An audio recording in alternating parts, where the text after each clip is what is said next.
Welcome to the Australian Hiker Podcast, Australia's longest running hiking podcast, downloaded over 500,000 times in over 145 countries and providing you with an Australian perspective on all things hiking. We're your hosts, Tim and Jill Savage.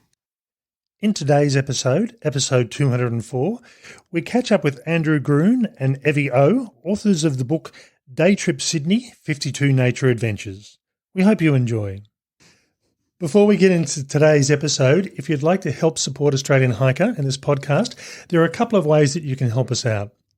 Firstly, by subscribing on your podcast host of choice so that each episode is available as soon as it's published. And if you have the opportunity, leave us a 5-star review. Another way to support us is go to the Australian Hiker website at www.australianhiker.com.au and click on the Support Us page and buy us a coffee. You can do a one-off donation or become a monthly supporter. All donations are greatly appreciated and help us to continue producing this podcast and blog. Now let's get on to today's episode.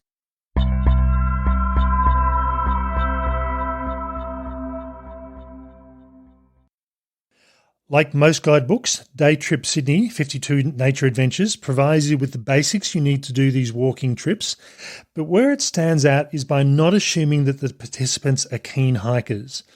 And in fact, the authors, Evie and Andrew, really can't be classed as full-on hikers and probably not the people you'd expect to release a guidebook.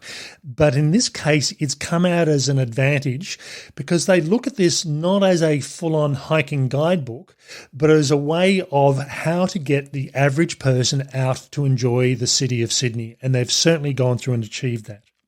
In addition, the images used to highlight each adventure can best be described as hero shots that just invite you to visit. Okay, so Evie, Andrew, thank you for taking your time to talk with Australian Hiker. Thanks, Tim. Thanks for having us. Yeah, I'd like to start where you mentioned that, Day Trip Sydney doesn't seem to assume that all participants are keen hikers because bit of a story. Last Thursday, my art courier, Mitch, came to pick up the artworks for my next show, and we were talking about bushwalks because his mom was coming to town, and he wasn't sure where to take her because, she wasn't a big walker. And I asked Mitch, you knew I just co-authored a book, Day Trip Sydney, and he's like, yeah. And I was like, did you get a copy? He's like, no.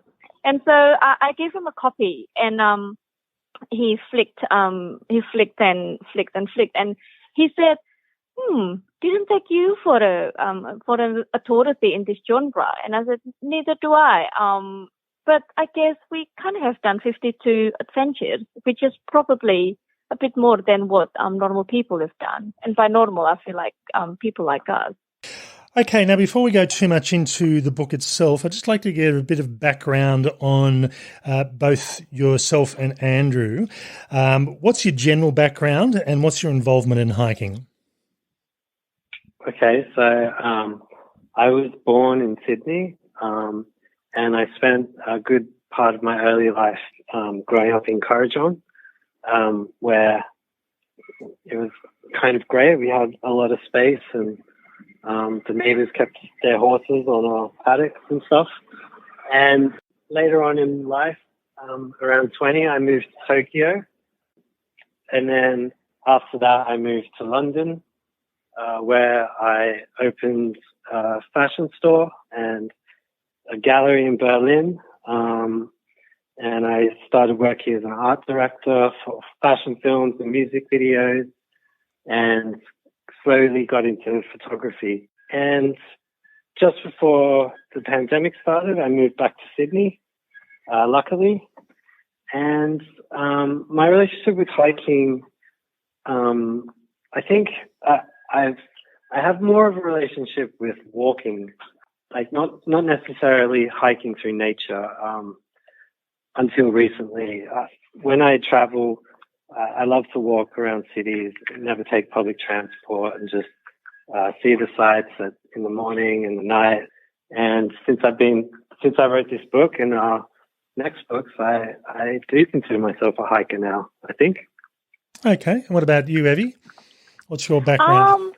So yeah, I grew up in Surabaya, Indonesia, and I came from a middle-class family that probably preferred walking in malls rather than in nature. But as a child, I always dreamt about, swimming in the river or like climbing a tree. And I came to Sydney in 2003 when I was 17 to study graphic design. And I never looked back in that. I stayed in Sydney and worked for Penguin Books for 8.5 years. So, it's quite a loyal time to stay within a company and an industry. And I'm still working in publishing. Now I own my own design studio and I practice art on the side as well.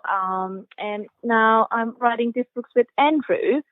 And I guess my life is traditionally packed with expectations to create and to do. And I would go to bushwalks with friends and we would walk and maybe not talk and just enjoy nature and steam off that way.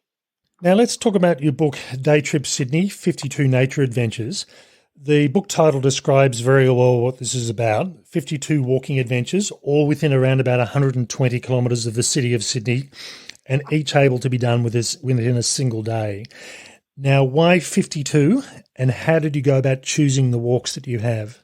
Well, when we initially pitched the book, we pitched 25 walks, which we thought was kind of a reasonable, good amount. And after that, the publisher suggested we do 52.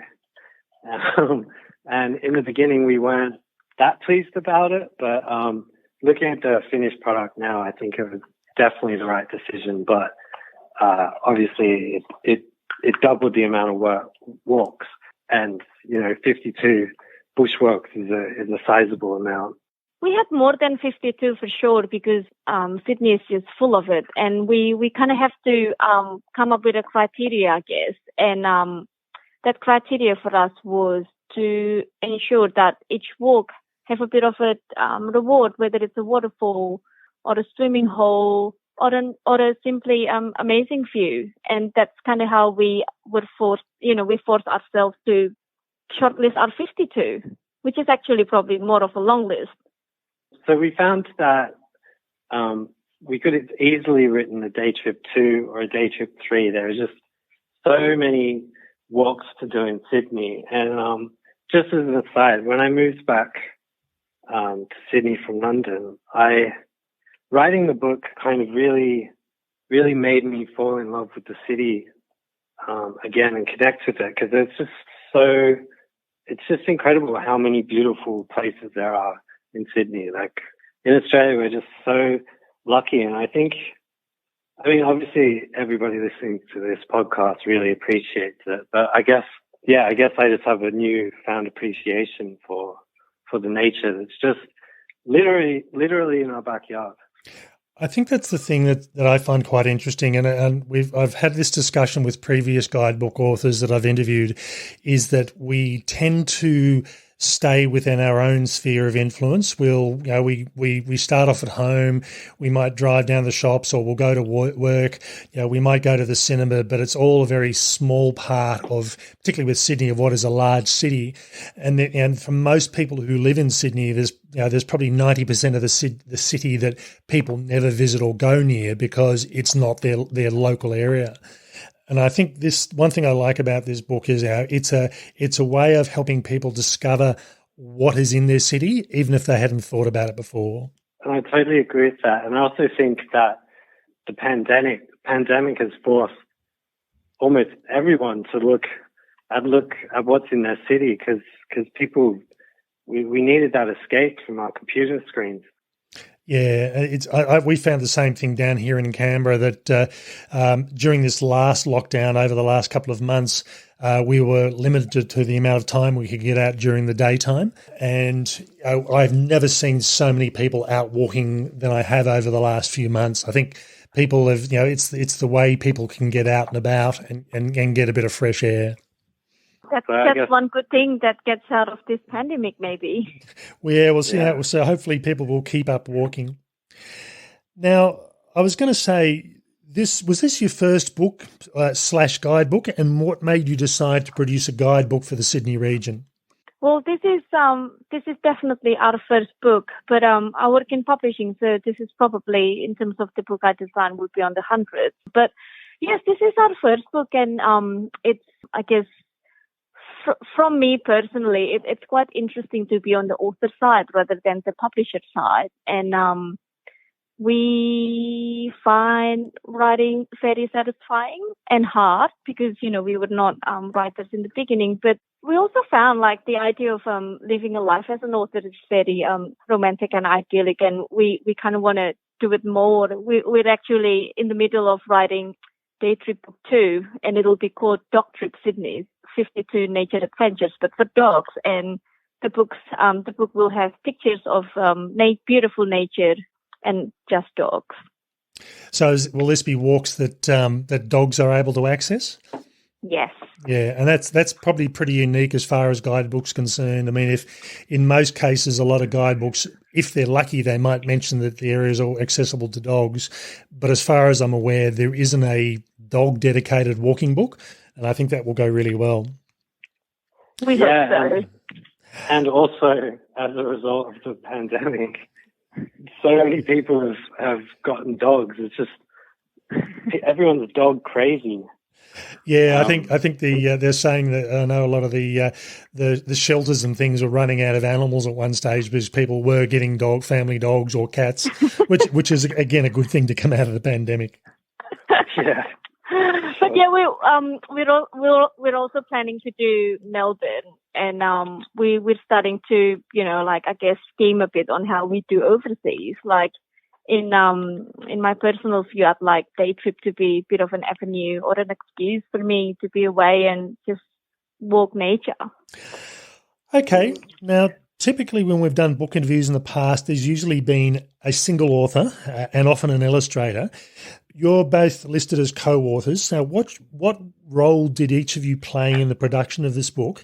And what's the writing process like when there's two of you that have to agree on what's being talked about?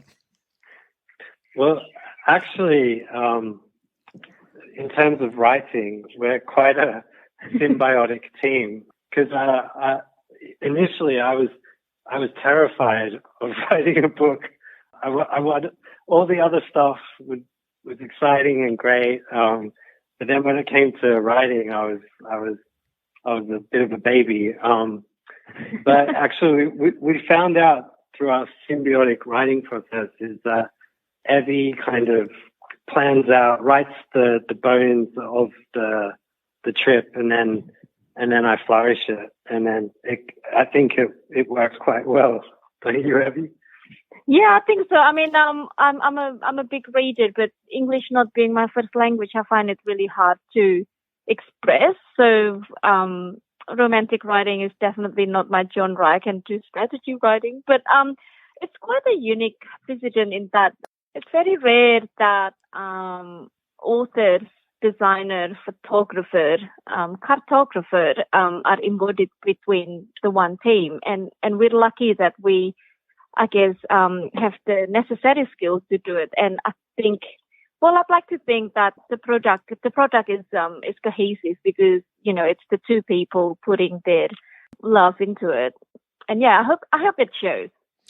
Yeah, so everything from cover to cover we produced, except for the publish, the photography, the maps, the words. That's all us, and the design is Evie.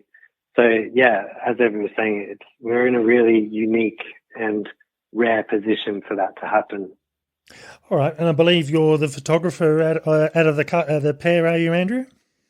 Yes, I am. All right, and we'll talk about we'll leave it for a couple of minutes, but I just want, before we get on to talking about the photography, one thing in reading through this book, it comes across as being written for the average person, and this I think comes back to when we did the introduction that you two aren't keen hikers that spend weeks out in bush and throws a heavy pack on. You do it for the love and the enjoyment of what it is, and I think, from my perspective, being what you class as an average person, this book comes across as being written for the average person rather than the dedicated hiker. So was that your intent, and how did you come to that decision? Definitely. I mean, like even 3 years ago, if you told me that I was going to write a bushwalking book, I would have thought you were crazy. But I think we did come into this opportunity, and the way we saw it as kind of designers, it was kind of a creative problem and a brief that we had to solve. So I think that we looked at a lot of the guidebooks out there from our perspective, like us as not, these super into it hikers, and I think we saw a gap. So we basically tried to illustrate it, write it for people like us. And the publisher helped as well. Our publisher, Definitely. Paulina, I guess we're so lucky to have the publishing house backing up this idea as well, because she comes as a voice of reason.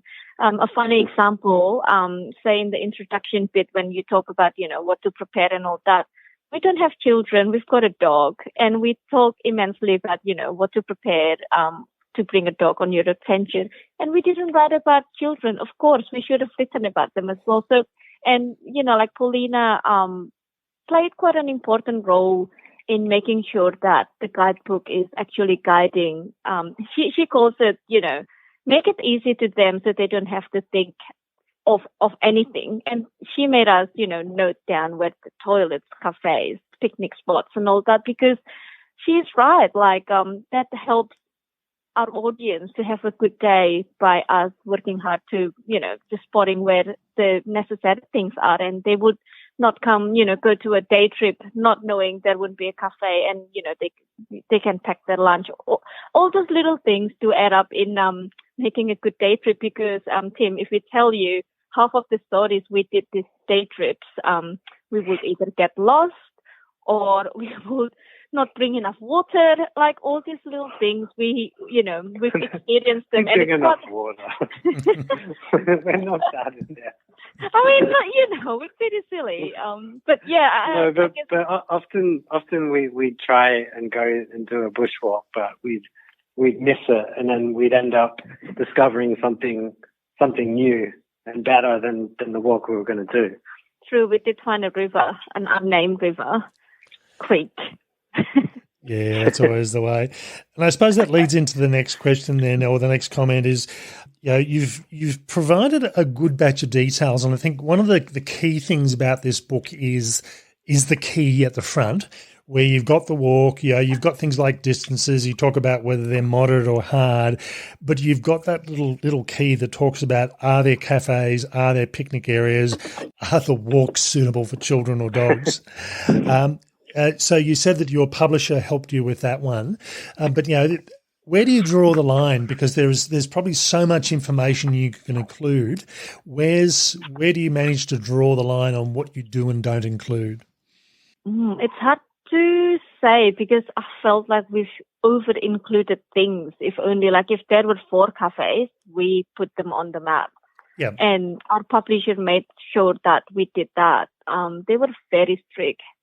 And I guess another thing that, another layer of this book that I personally found quite informative, even for myself, as a person not growing up here, I was never, until I wrote this book with Andrew, I never really thought too far about, the country and the history of the land and all that. And we made sure that we are respectful, and we found a lot of historical details on these walks, because a lot of these walks are not just trails, but some of them were actually used by different types of people walking the land. And that was one, I guess, educational thing that we found from writing this book. And I think we made sure when it's interesting and relevant, we included it in the mini essays that we write about each walk. Yeah, I think that's often not a bad thing. I mean, I know when I do walking reviews for our website, I typically talk about the factual information, and I'll talk about old buildings that happen to be there, but I don't go in depth to the history behind what's there. And that sort of information, particularly in a guidebook, is nice to have information. It's an additional bit of encouragement to think, oh, I hadn't thought about that. Let's go and have a look. Yeah, so we tried to make each story almost as if you could read it without the intention of going on the walk, if you know what I mean. True. We tried to come up with an angle for each and try not to mention Jurassic Park 10 times. Yeah, we ran out of adjectives pretty far. But we try to put in some facts, try and make it a little bit funny, and hopefully we did a good job. Probably the key thing from my perspective, we've talked about the sort of the walks, and we've talked about how you chose them. I think the thing that stood out to me is the use of images and what can be best described as hero images.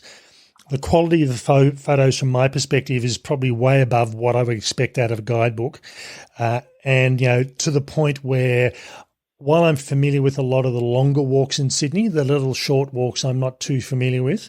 And this, in going through this book, it's encouraged me to want to go and do some of these day walks, which I just wouldn't have thought about. So, Andrew, we mentioned you're the photographer.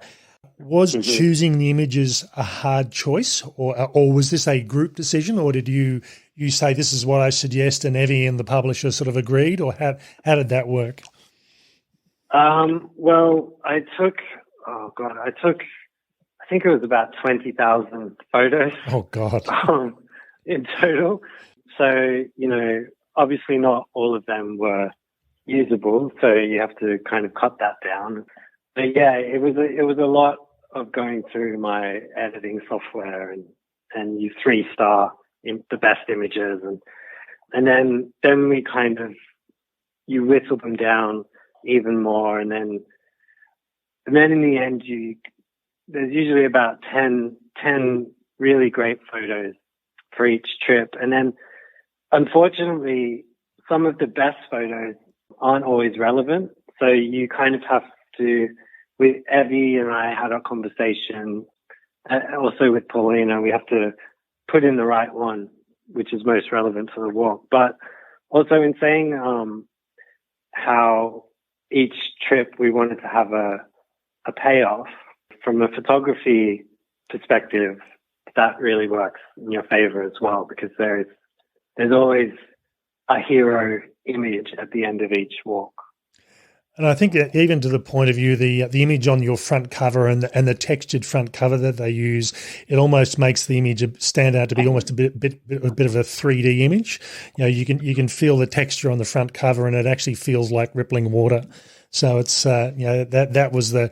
Yeah, I think gone are the days where you just have a flat cover and that's it. Whereas the choice of the texture on the cover added to the image that was used. So I think it's as I said, for me, the images really are probably some of the highest quality I've seen in a guidebook for a long time.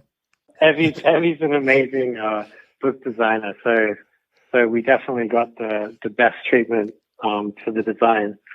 But also, I would agree with you. Like for books like this, the photography does hold it together, isn't it? It does, and as I said, it's there's a lot of the images in the book which, if I had have read the text, while the text is interesting and useful, the image really says, I want to go and see what this walk looks like myself. So I think that's the big selling point for this one. Everything put together, but the photos tend to be the hook that gets you in there. Luckily, I'm a professional photographer, so it's my job to take nice photos, and I guess not all guidebooks have the budget or the person writing it has access to a professional photographer. I must admit, 20,000 images. For me, if I go on a week-long hike, I take 800, and I thought that was a lot, but 20,000 is an awful lot of images, even for a professional photographer. Out of the 52 adventures listed in the book, do each of you have a favourite, and is it the same? Well, my favorite trip, there's so many. But if I had to narrow it down, it would be figure eight pools, which is a very well-known, popular walk, and actually quite controversial as people hurt themselves trying to get a selfie in the pools, which is silly. But I actually had never heard of it before I did it, and I was blown away by not so much the figure eight pools because they're tiny, but just the rest of it, the changes of the types of vegetation, and then a beach that you walk over to get to them. There are just all these amazing colored rocks that are green and red. And then just a really magical thing happened when I sent the drone up. I flew it over the ocean a bit, and suddenly I saw about 50 dolphins. There was a pod of dolphins, and I was flying over the dolphins, following them, and it was just amazing.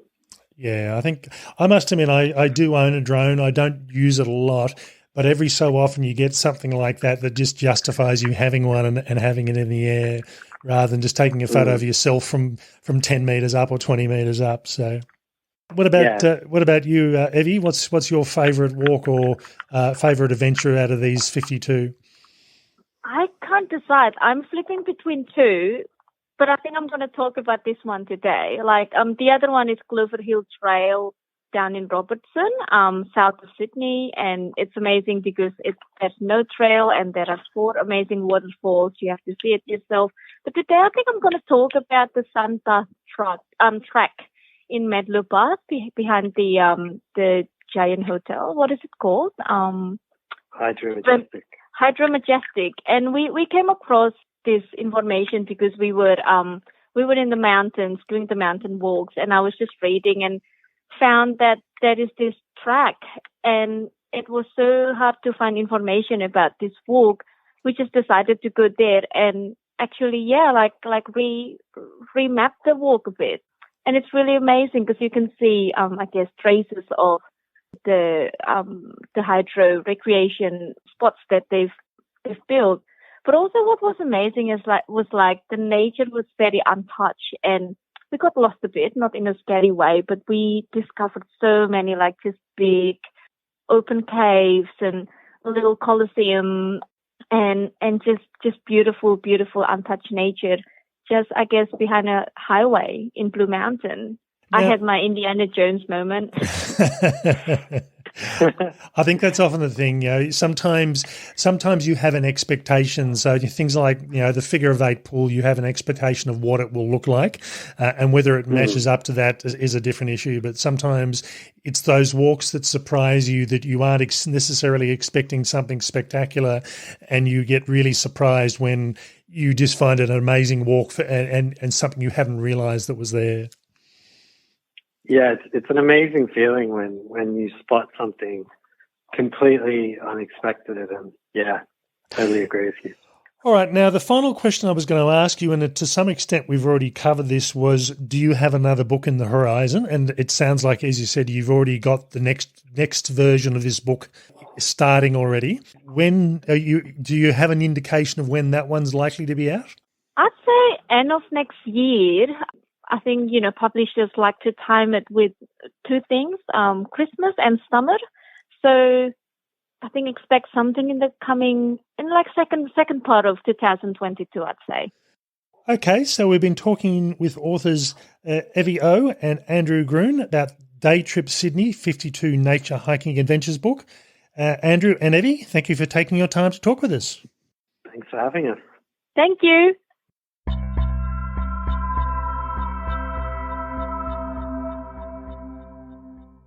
Okay, so that was the interview with Andrew and Evie, the authors of Day Trip Sydney, 52 Adventures. Now, I think from my perspective, one of the biggest things that I took away from this and then talking to them is this is a guidebook written by average people for average people. When you think about guidebooks for hiking, you expect them to be written by really experienced hikers, and you expect them to have a certain amount of knowledge and a slant on what they would actually put into these books. Yeah, I think what usually happens is that those kinds of books are written by people that we think are, almost superhuman and or inspiring, and they've done all of these amazing things.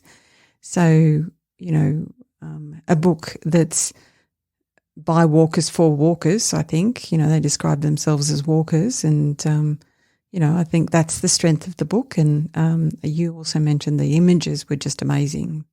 Yeah, and I always tend to look at these things from not just the information on the walks, but I look at the whole package. I look at how it's put together, what it looks like, and from my perspective, if you went through and listened to this interview, the front cover is very textural. It's got an image of a water hole.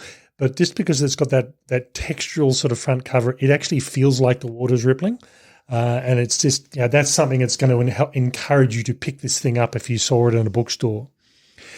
I think the other thing, the key thing from this as well is, and I suppose really it is the key. I was going to say it's probably the key. It's the key at the front of the book.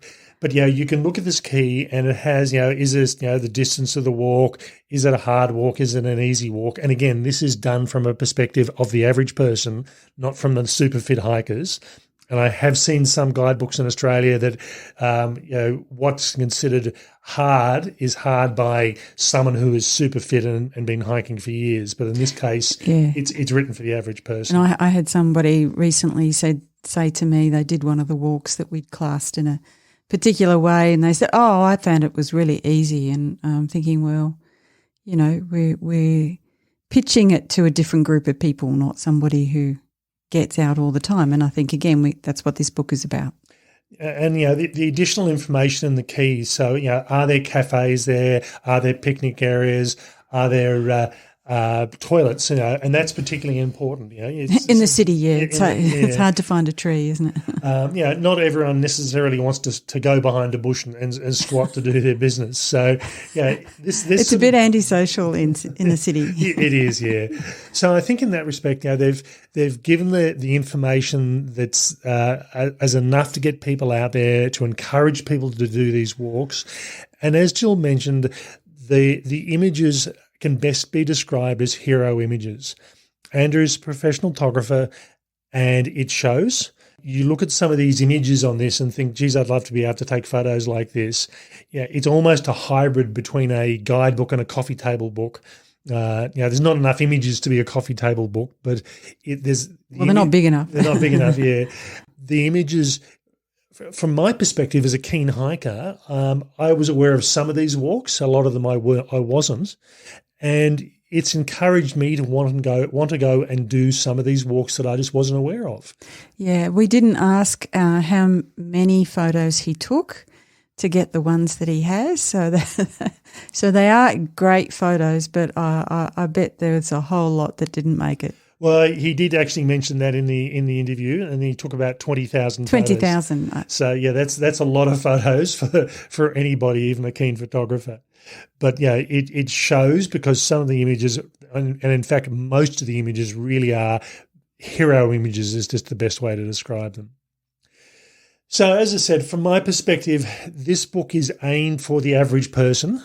Leading up to Christmas, where we're heading towards now, if you're wanting to discover Sydney, and I think that's the thing, during the pandemic, we were looking at things to get us active and keep us interested. And when we could get out and about but couldn't necessarily travel huge distances, walking was a good opportunity for most people. Yeah, and I think, now that a lot of people have gotten out, even, close to home, they're probably wanting to do a little bit more exploration, a little bit further afield. But, if you're in Sydney, you don't have to leave the Sydney area to do it. And the book identifies a whole range of distances, and both in terms of length of the walk, but also distance from the CBD as well, so you can really plan what you want to do.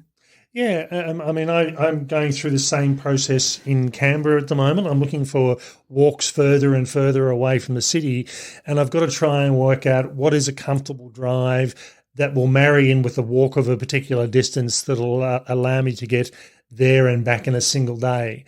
And certainly I do travel a bit more than 120 kilometres in a lot of cases. But for the average person that just wants to get out, have a good time, do an interesting walk, make a day of it with the family, this book is definitely a good way to go. All right, so again, if you're a keen hiker, I think you will enjoy this book.